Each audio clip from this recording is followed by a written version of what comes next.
மகாத்மா காந்தியின் நினைவு தினமான இன்று முழுவதும் தொழுநோய் எதிர்ப்பு தினம் அனுசரிக்கப்படுகிறது.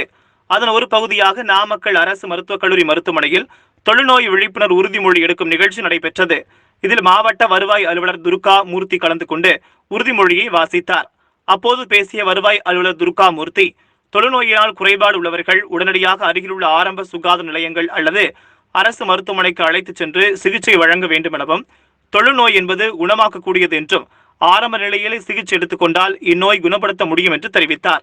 மாவட்டத்தில் தொடர்ந்து விழிப்புணர்வு ஏற்படுத்தியதன் விளைவாக தற்போது தொழுநோயால் பாதிக்கப்பட்டவரின் எண்ணிக்கை குறைந்துள்ளதாகவும், தமிழகம் முழுவதும் தொடர்ந்து 14 நாட்கள் தொழுநோய் குறித்த விழிப்புணர்வு ஏற்படுத்தப்பட்டுள்ளதாகவும், அதற்கு நமது மாவட்டத்தில் உள்ள தன்னார்வலர்கள் அனைவரும் பங்கேற்க வேண்டும் எனவும் தெரிவித்தார். அப்படிங்கிற நோக்கத்துல தான் அரசாங்கம் பல்வேறு யோசனைகளை யோசிச்சு இந்த மாதிரி திட்டங்களை கொண்டு வராங்க. அதனால இருக்கு நாமளே பக்கத்துல அணுக மாட்டோம்.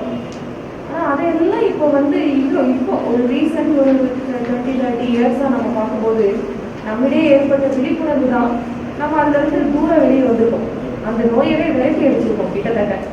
ஸோ இதுக்கெல்லாம் என்ன காரணம்? ப்ராப்பரா நம்ம தெளிவுபடுத்திக்காது, இன்னொரு ஒரு பயம், ஒதுங்கி இருக்கிறது, நமக்கெல்லாம் வராது அப்படின்ற ஒரு அலட்சியம், அப்படிங்கிற இந்த மாதிரியான ஒரு இதுதான், இந்த போக்கு தான் நம்ம மாற்றணும். அது ஒரு சாதாரண விஷயம். இப்ப நமக்கு வரக்கூடிய இந்த லெப்ரசி கூட ஒரு சின்ன விஷயம் தான்.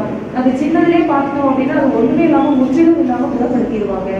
அந்த மாதிரி நம்ம எப்படி நம்ம மற்றவங்களை அணுகுறோமோ அதே நடைமுறை தான் நமக்கு அணுகப்படுவாங்க.